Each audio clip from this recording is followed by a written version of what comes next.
question? So is that, when you say they give you intent, they bring their intention, is that also, is there something about giving their permission? I mean, you couldn't really do this and disrupt anyone's life in any way, could you? There's no danger to this. Oh, no. They give you permission, in a sense, yes? Is that?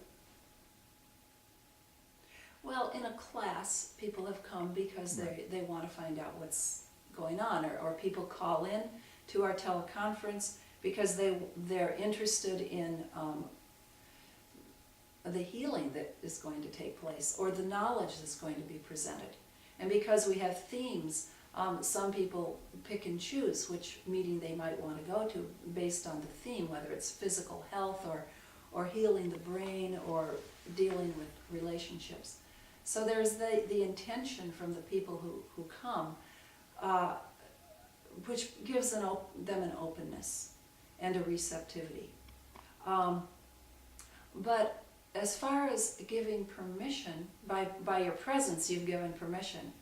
However, I'm not dealing with on the level of our separation. I'm dealing on the level of our unity. So essentially working with you is like working with myself. Because whenever you sit in front of me, I settle into the place where we're one. And I experience the different configurations of your energy within myself.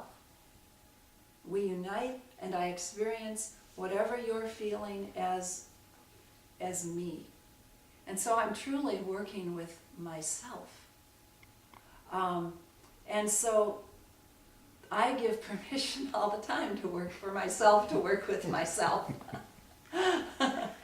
On the level of the infinite, on the level of wholeness, there's no need to get permission because we're one.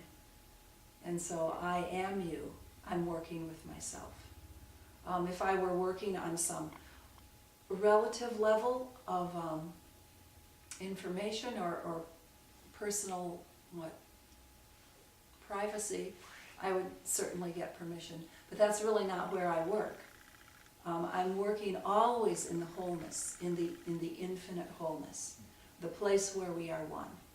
And truly that's the only place where I work. So working with you is just embracing you as myself and working with myself.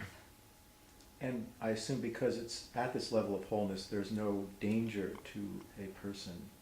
In other words, you could not do anything to change their life that wasn't in total harmony and positivity. You're right. Working from the level of unity, the first impulse of that wholeness is love. And it flows as love and appreciation, as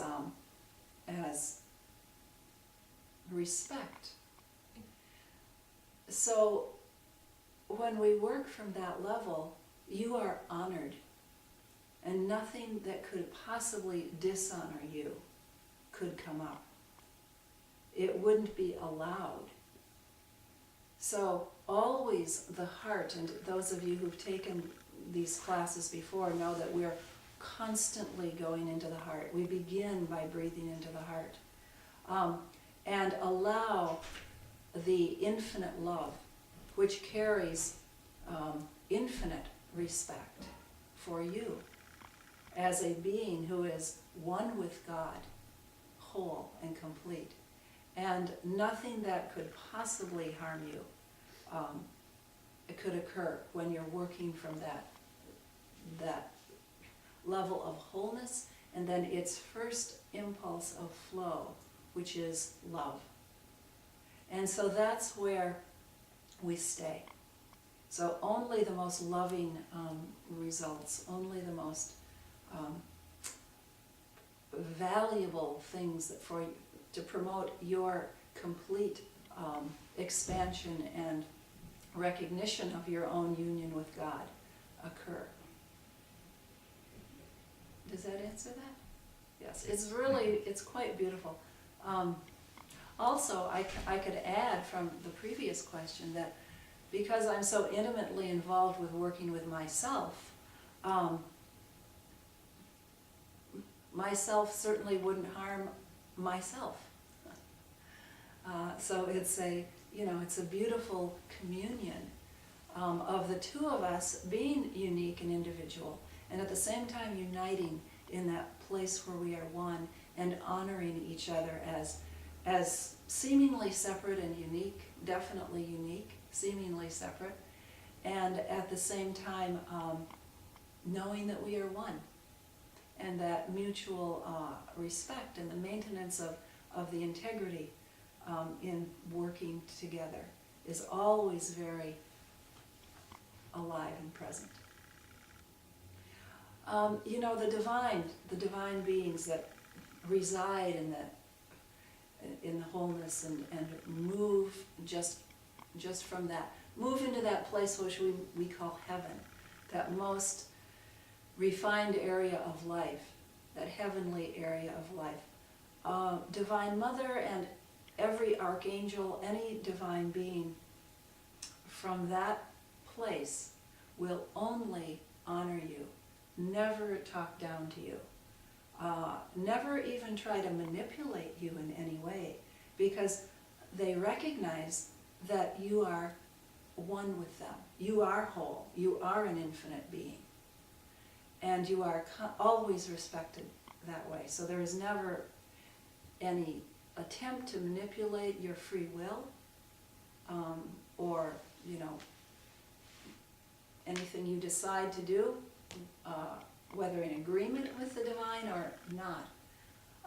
You are allowed to do and given blessings to do it. Because you, Divine Mother and all these divine beings, see you as who you are, a great being, whole and one with God.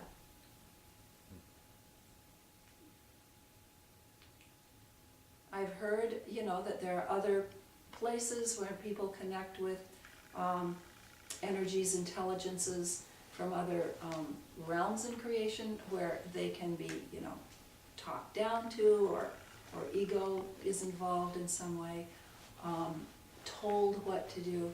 That isn't what we do here. If you ask for some advice, it's always based on, is this advisable? It's suggested, but your decision is always the final say. So this would be a suggestion that might help you. It would be, expansive to you, but you decide. You're the authority. And that's actually a theme of this, in this work, is that you, everyone who comes, is the only authority in your life. And you're always respected and honored for whatever decision you make. And then from that decision, you make another decision. And that one is honored as well. You're lifted into the true integrity of who you are. And that's the whole purpose of the Divine Mother healing and guidance, is to remind you of who you are, to connect with that infinite place in you, and start to live your life from there. Start having access to the knowledge that's available there. Because when we have access to that knowledge, we make fewer mistakes. And we have more fun. Life becomes more enjoyable. Our perceptions of life increase, our compassion grows, we get along better with our friends and family, and